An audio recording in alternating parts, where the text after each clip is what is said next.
I'm Eric Novak, and this here is the all-new Land Rover Defender. That Defender name is a name that actually has decades of history and lineage, but here in North America at least, it's been rather silent or absent for some time.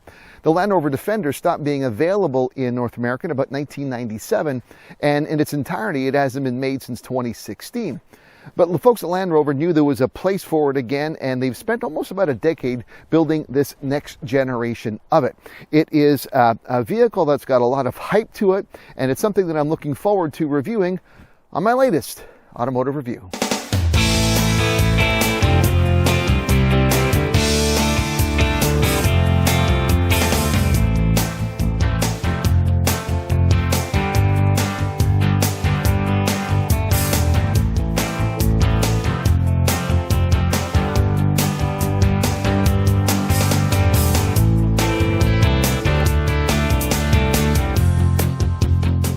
When you first look at this Land Rover Defender, if you're coming from afar in the exterior, you know it's a good sized vehicle, but I don't think you can truly appreciate how big it is until you're up close like I am now. The vertical height of the Defender is 77.5 inches. That's basically 6.5 feet.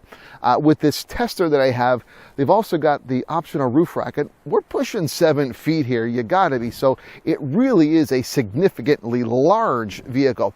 There are two body styles with a Defender. There's a Defender 90, which is a 3-door, and there's the Defender 110, which this is here, and that's a 5-door. Just overall, it's significantly large. The 5th door, by the way, it's not a lift gate, but it actually is a side open hatch. You've got a handle you pull to the side. And just as an extra sidebar note, when you have the full-size spare on it, that opening is really heavy. It's quite substantial as well. We've got 20-inch tires on this tester. The other thing about the Defender is there are tons of ways that you can accessorize and personalize it. This tester here has the optional side gearbox holder on it. You can pull it open, and I mean, not a ton of space, but you can probably put, I don't know, your boots or dirty gloves or something like that. You can actually put other accessories here. You can actually put a ladder on the side as well, which would get you onto the roof, and you could pitch a tent. You could actually camp up top on the roof there, something I'd love to try. But just overall, proportionally, dimensionally, this is probably the closest thing I've seen to the LR4 now that it's gone. But it just is a significantly broad, impressive body style. And in the week that I've had it, I've had a lot of people just stop to stare saying, whoa, this is a substantial vehicle. Similar to the exterior, there's a host of options available with the interior of the Defender as well. Now, generally speaking, the overall layout inside is efficient and functional to the point where it almost seems slightly minimalist. Now, that said, there are enough interior options available to easily create a look and feel that identifies as luxurious. The central touchscreen controller is really the nerve center of the Defender's capabilities both inside and out. Land Rover tries to make maximum use of its two rotator control knobs, and through a combination of allocation and push responses, the knobs regulate climate features inside as well as many of the customizable drive settings for off-roading terrain. There is a learning curve to the system, and at times it felt a bit cumbersome, but it does allow for maximum control without creating an overcrowded interface.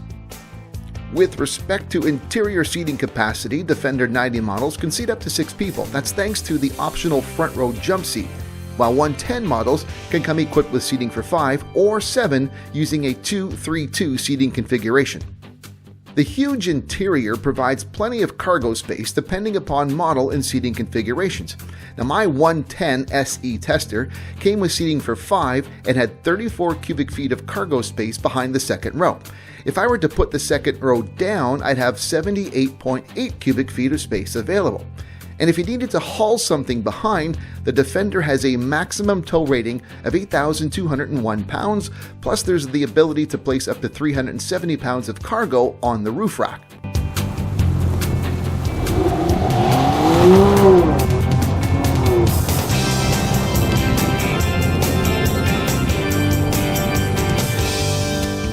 In terms of powertrain options with this Land Rover Defender in North America, only the base model will have the 4-cylinder engine. It's a 2-liter turbocharged, puts out 296 horsepower, 295 pound-feet of torque.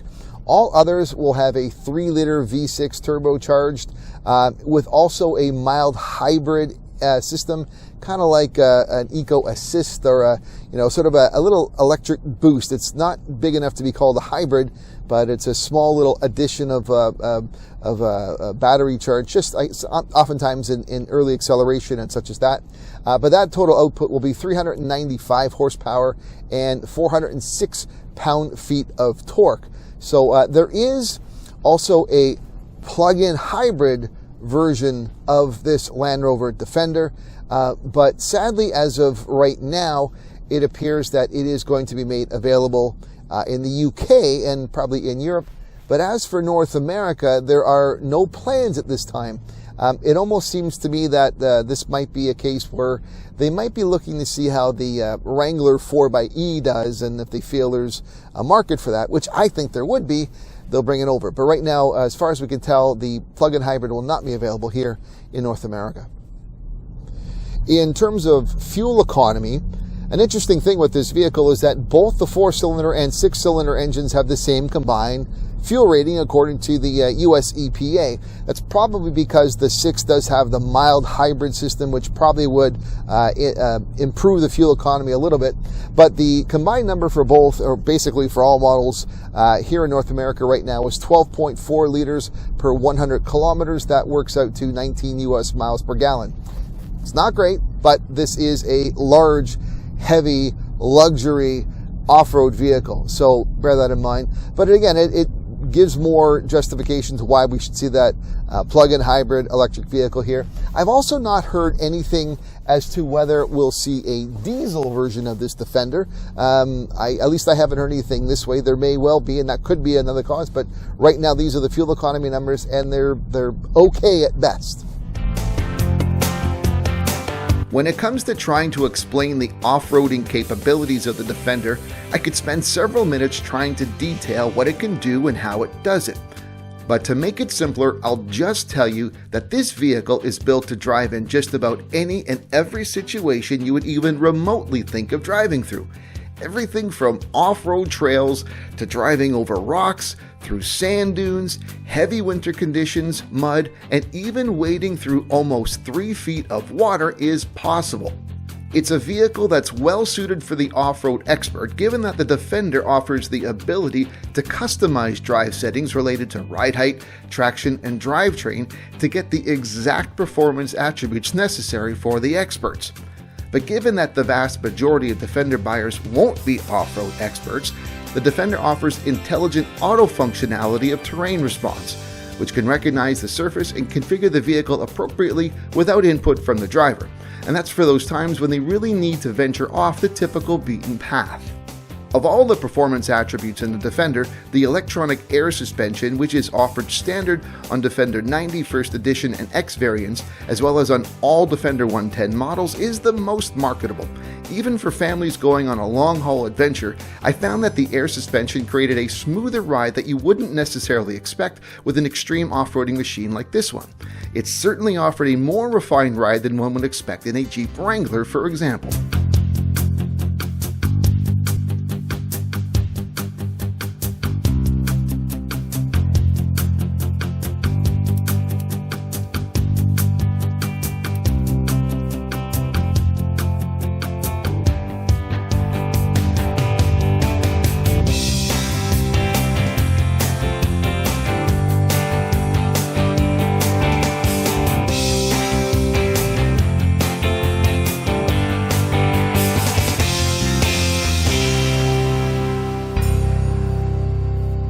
So I think it's fair to say in conclusion that this Land Rover Defender is an impressive vehicle.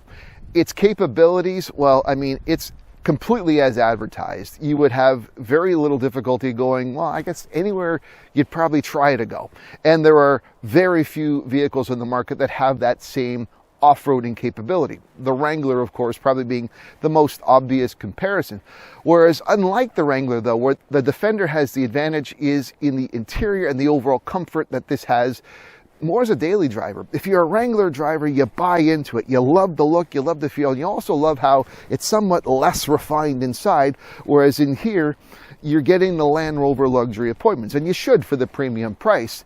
I think this is going to do well more as a vehicle that people who can afford it will buy for everyday living, and they'll just know in the back of their mind that should they have to traverse across a barren landscape or across rocky hills, as we see in all the ads, well, at least it's capable of doing so. Me personally, I would really love to see some time in me driving the plug-in hybrid version, because, I mean, obviously fuel economy is the one disadvantage, but if I could see that, otherwise this is a really neat vehicle, and I enjoyed my time getting to drive it. That's it for this review. I'm Eric Novak. Thanks for watching. There's plenty of ways for you to keep connected with me, so check out some of my social media links, suggested videos, and I'd really love it if you subscribe to my YouTube channel.